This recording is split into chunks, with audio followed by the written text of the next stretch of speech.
Hey everyone, welcome back to Genai Game News. We've got a loaded show for you today, so let's jump straight in with some feel-good Nintendo news. So, Star Fox fans, this one's for you.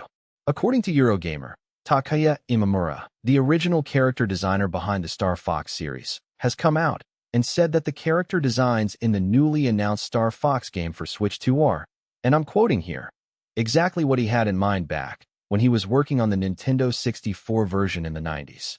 Now, that's a pretty big deal, because Imamura had previously made some comments that suggested he wasn't entirely on board with the direction the franchise was taking visually. But it sounds like this new entry has genuinely won him over. The more realistic art style for characters like Fox McCloud apparently lines up with the original creative vision Imamura had decades ago, but couldn't fully realize with the hardware of the time. It's one of those rare moments where a beloved creator looks at a modern reimagining and says, "Yeah, that's it. That's what I always wanted." Pretty wholesome stuff, and a great sign for the new game. Alright, pivoting now to some financial news that's got investors sweating. GameSpot is reporting that Nintendo's share price dropped by nearly 8% on Monday, hitting its lowest point in almost 2 years. And here's the wild part. This isn't because the Switch 2 is selling badly. Actually, the opposite. By raw sales numbers, the Switch 2 has been a massive success. The problem is that Nintendo themselves are painting a pretty gloomy picture of the future. The company has flagged concerns about memory shortages, ongoing market pressures, and, perhaps most significantly, the impact of tariffs on pricing.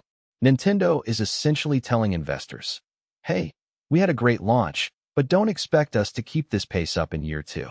And when a major corporation publicly pumps the brakes on its own momentum like that, Wall Street listens and reacts. So while gamers are happily playing their Switch 2s, the suits in the boardroom are a lot less cheerful. It's a fascinating disconnect between consumer enthusiasm and corporate caution, and it's something to keep an eye on as we head deeper into 2026. Okay, let's switch gears to some genuinely jaw-dropping box office news. GameSpot is reporting that the Super Mario Galaxy movie has now surpassed $940 million worldwide, and it's already the third highest-grossing video game movie of all time. Let that sink in. It's been out just a few weeks. It's already Hollywood's biggest film of 2026, and it is absolutely on a trajectory to crack the $1 billion mark.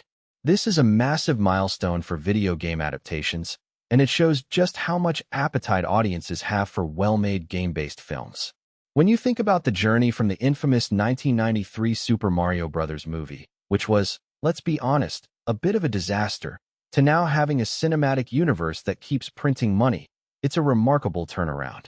Nintendo and Illumination have clearly found a formula that works, and you've got to wonder what IP they'll bring to the big screen next. Donkey Kong? Metroid?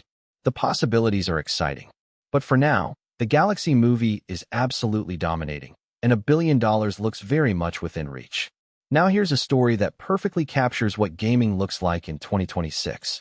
PC Gamer is reporting that a co-op indie title called Gamble with Your Friends has sold 1 million copies in a single week. 1 million in 7 days. For an indie game. This falls into what the internet has been calling friend slop. These chaotic, couch co-op style games that are basically designed to be played with a group of friends, streamed on Twitch, and clipped into endless short-form videos. Think Among Us. Overcooked, that whole energy.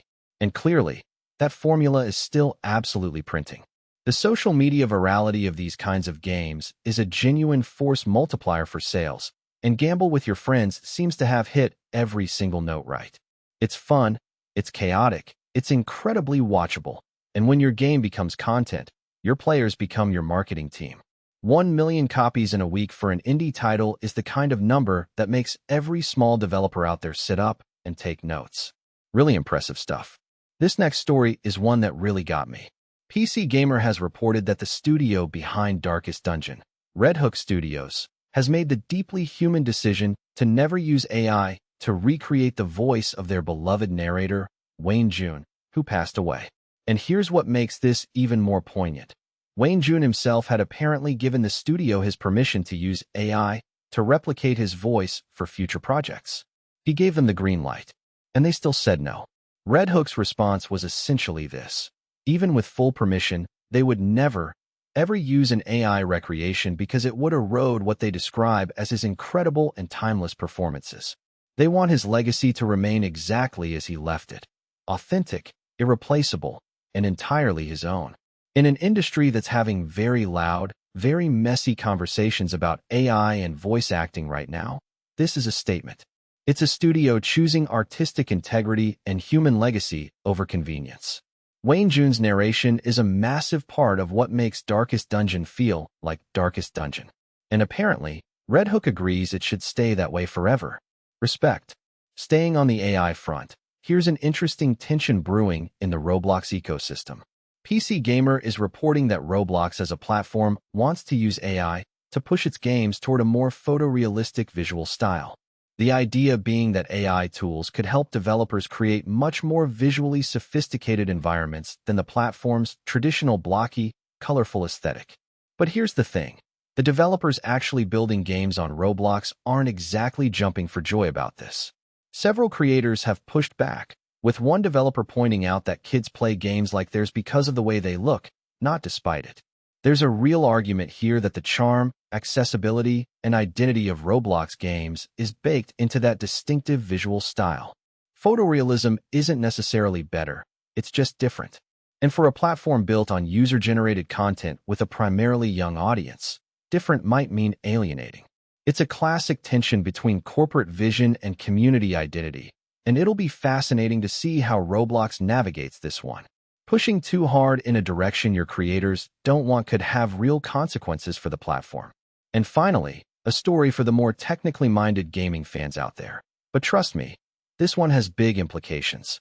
Eurogamer is reporting that Ariane Bressy, who co-founded Guerrilla Games, the studio behind the Horizon series, and also spent time as a technical director at Epic Games, is now working on building a brand new game engine.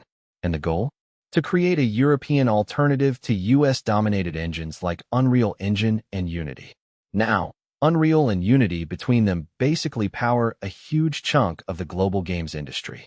The idea of a credible challenger is genuinely exciting, especially one built with a European identity and, presumably, European values around things like data privacy, developer tools, and licensing structures. Bressy has serious credentials. This isn't some hobbyist side project. This is a veteran who has worked at the highest levels of both game development and engine technology. Whether his new engine can actually dent the dominance of Epic and Unity remains to be seen, but the ambition is real, and the timing, with growing global conversations about tech sovereignty, feels very deliberate. And that's going to do it for today's show, everyone. What story got you most hyped today? Drop it in the comments below.